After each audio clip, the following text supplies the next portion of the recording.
Ayan guys, gagawa ulit tayo ng ating pang-immune system. Ayan. Isang lemon, sibuyas, luya, at saka bawang. Itong bawang is buo to. Hiwa-hiwain lang natin ng maliliit. Hindi naman yung maliliit, yung katamtaman lang. Ayan na guys, nahiwa-hiwa na natin yung lemon. Tapos ilagay ko na dito sa ito yung ating garapon. Ayan, ganyan lang guys. Ako kasi ano ko na siya, subok ko na siya. Kaya paulit-ulit ko na siyang ginagawa. Ayan.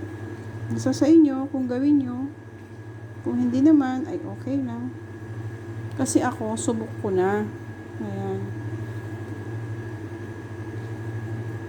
Ayan. Tapos yung ating sibuyas.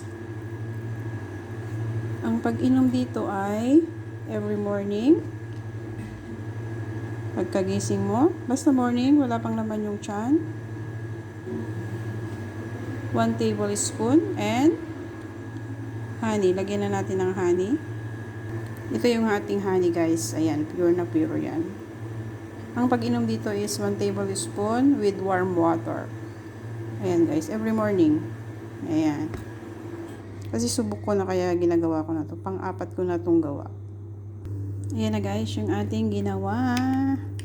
Tapos halo-haluin lang natin. Siguro sa Sunday. Ay, Sunday. Kahit bukas, pwede na itong inumin. Siyempre, na-overnight na siya. Ayan guys, isang ganyan lang ang inumin natin tuwing umaga. Isang ganyan. Tapos, maligam-gam na tubig. O, diba? Ayan guys, salamat sa inyong panonood. God bless us all.